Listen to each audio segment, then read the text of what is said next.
Up next, outside the box and inside, zero Halliburton. Mike Hagedes joins us now with a preview. Michael. Hey, good morning, Mark. Time to throw away that old briefcase. Up next, outside the box and inside, zero Halliburton. Mike Hagedes joins us now with a preview. Michael. Hey, good morning, Mark. Time to throw away that old briefcase. Outside the box this morning, we're off to Salt Lake City, inside zero Halliburton, for a look at the design of an American icon. And they're making a comeback, so stay tuned as Squawk Box says, no, it's not that Halliburton.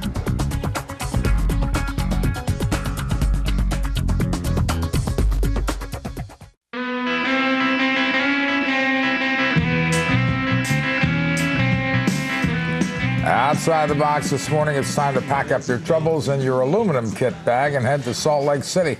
That's where Mike Hagedes found zero Halliburton, Marlene Dietrich, and some moon rocks. Whoopee. And he brought them all back in his briefcase. These are pretty cool things. Seen these things for years, never knew where they came from or what happened. Now you will. Mark, it's been around since 1938. Funny enough, the aluminum briefcase developed by an aircraft engineer to protect the belongings of Earl Halliburton as he tooled around the oil fields of Texas and Oklahoma in his pickup. Today, it has become a fashion icon, a military mainstay, and it's not a bad way to carry eggs. You know that old saying about putting all your eggs into one briefcase? It's one they've heard at the 300,000 square foot Zero Halliburton factory in Salt Lake City, Utah. First, it's called Zero Halliburton, but you're not that Halliburton. Not that Halliburton. The Halliburton they are is the one that merged with Zero Corporation decades back and was purchased by the current management team in conjunction with Blue Point Capital in 2002. It's a $40 million a year operation that makes one of the most recognizable pieces of luggage in the world. You never know where it's going to pop up.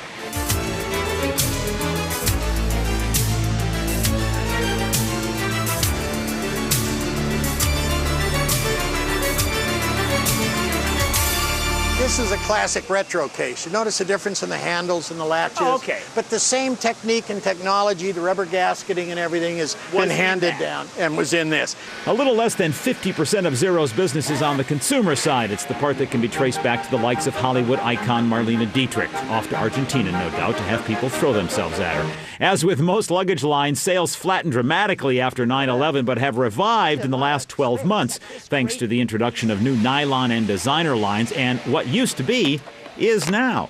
The aluminum's coming back. We're benefiting from a design age that appreciates, A, the construction and security, as well as the look and the fashion.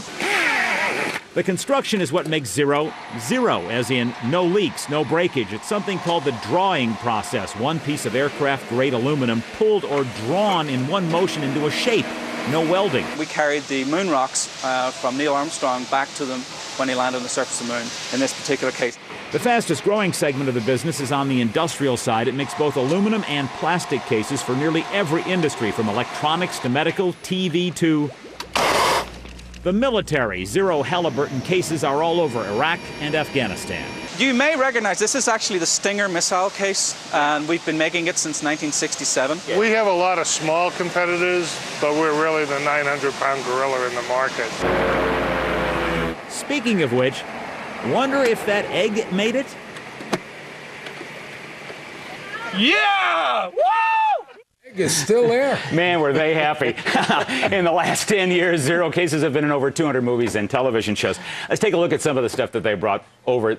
Really the most important, or to them anyway, is the expansion of their line, and that's the black nylon stuff that's they're appealing to women, or going to market to women for really the first time in a long time, outside of the traditional aluminum case. Here, what we've got are a couple of small items that they're also going to go towards. You know, they got a business case and a wallet. Now, however, the special stuff. One, just for you, here is the case that they ran over with the truck. So you can certainly have that. There's the tread mark. Yeah. Yeah. But this is the real special one.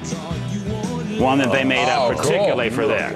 There is CNBC on one side and Squawk Box on the other, baby. Well, we'll give that a special place of honor here on the set. That's it. You got to lend that to Alan Greenspan. What would have that done to the briefcase indicator? I'm afraid. Maybe he got run over his briefcase. You happen to know the combination? No. The egg is still in there, by the way, so we better figure out what it is. All right. And we know we can't run over a truck to open it, so we're in deep trouble. Well, I've got a big truck. We'll give it another try.